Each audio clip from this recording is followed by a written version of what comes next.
Good morning, my dear students. Let's start our CS class. Previous day we studied about iteration statements or looping statements. Today we are going to study jump statements, which is also known as loop control statements. So what is jump statement? As the name implies, jump statement means it is used to jump from one position to another. This jump statements is used within the loops. So there are three types of jump statements are used in Python. They are break, continue and pass. Usually we will tell break and continue as loop control statements. So first we can start our discussion with the break statement. As the name implies, in break statements, inside loop we are using these break statements, and when we are used this keyword break, then from the particular portion that control is transferred outside the loop. That is, when we are using break statement, exit from loop takes place.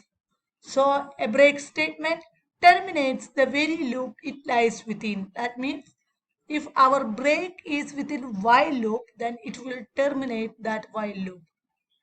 Then execution resumes at the statement immediately following body of the terminated statement. That means execution after the body of the loop, execution continues. Example, here some condition inside loop only we will use break. Here for variable in sequence statement 1, if suppose one condition happen, then it will be break. Break means loop is terminated. That means outside the loop. This is our for loop, and inside this, these portions are inside the loop. This portion, that means indentation is used for blocking. So these all statements up to statement 1, from statement 1 to statement 3, all are inside the for loop. And if we are using break statement, the control is given to the outside the loop. That means break, by using break statement, the control is transferred to outside the loop. That means loop is terminated. Here there is an example. Here value of a, b and c equal to 0. For I in range 1 to 11 means from 1 to 11 values are worked. That means first the value of I equal to 1, then I becomes 2 up to 10. This continues. So usually it will work from 1 to 11. Then if you use what break statement, what happens? Here a equal to int input, enter number 1. First number is input. B equal to, this is second number.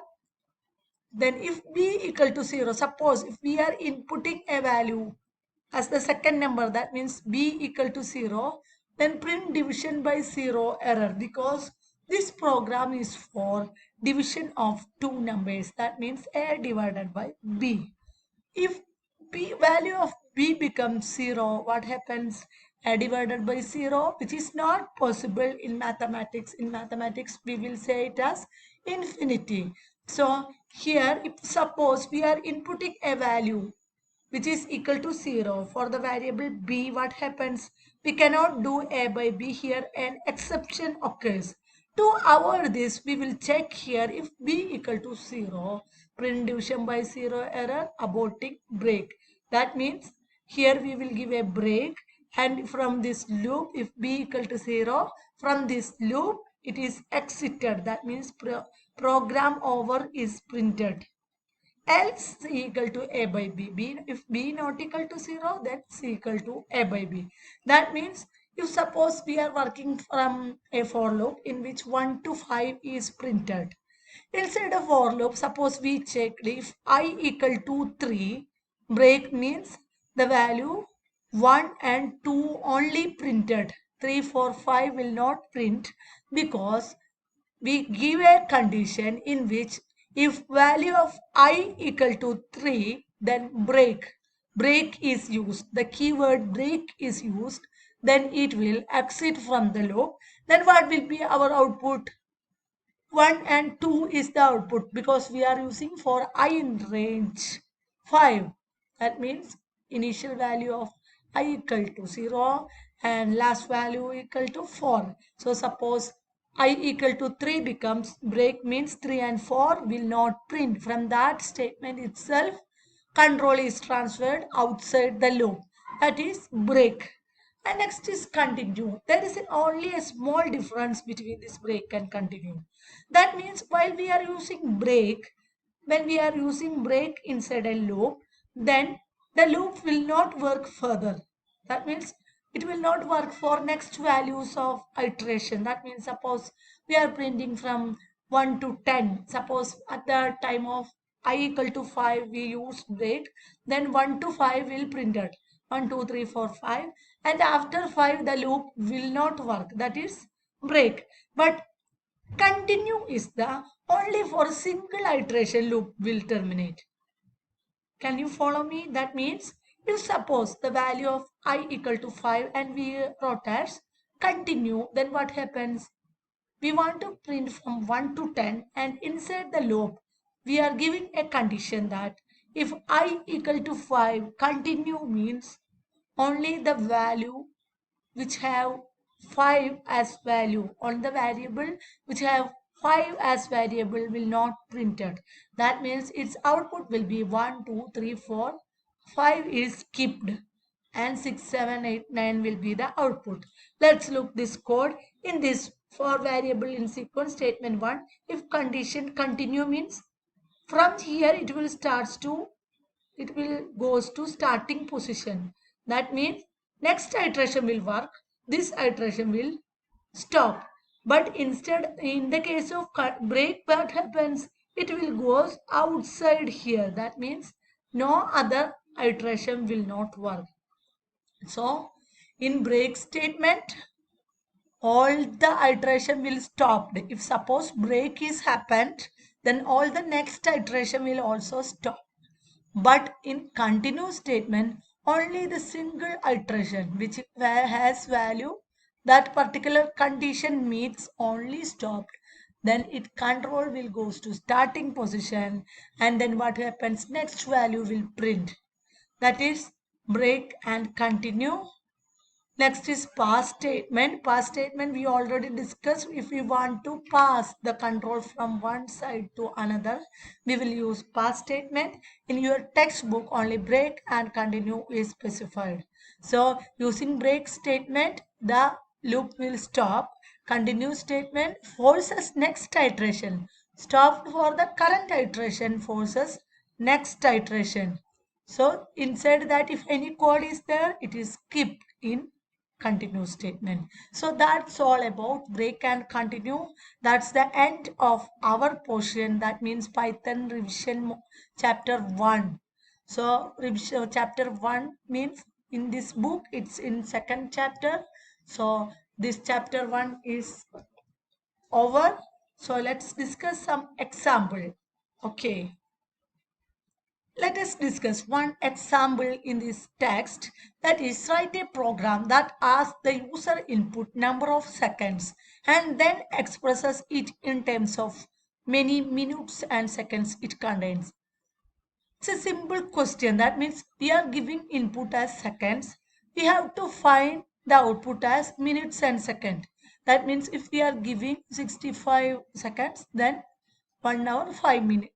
1 hour 1 minute 5 seconds, like that. So here the user input in the form of seconds. That is, how can we give an input to the computer in Python? We are using input statement. The speciality of input block is it accepts data in the form of string. So we have to convert it into integer or float according to our wish. So first statement is we are giving input, then num seconds. It is a variable name input and a number of seconds. Number of seconds is entered. Then number of seconds in the form of integer. So we have to convert it into integer format. So here number of seconds in the form of string we will get. That means if we are giving 65, then 65 is in the form of string. If we have to do some arithmetic operation, we have to convert this string into integer. For that purpose, a keyword int is used inside that this number of seconds is passed. So here we will get an integer value. Then we have to get the number of minutes. To get the number of minutes, we are using num seconds of int divided by 60. That means 2 divided by is used. That means only the quotient portion, which will not represent any floating value, which is extracted. That means if we are giving an input as 60, then 60 by 60 equal to 1 minute. 60 seconds equal to 1 minute. For this, the double divided by sign is used. So double divided by sign 60 is used. Then we will get number of minutes, and we have to get the number of seconds also. How can we get the number of seconds? Suppose if I am giving 65 in seconds, I ask you to convert it into minutes. You will do one thing, that is 65 divided by 60. You will do 65 divided by 60, quotient value will be 1 and remainder will be 5. That means 1 minute 5 seconds is the answer.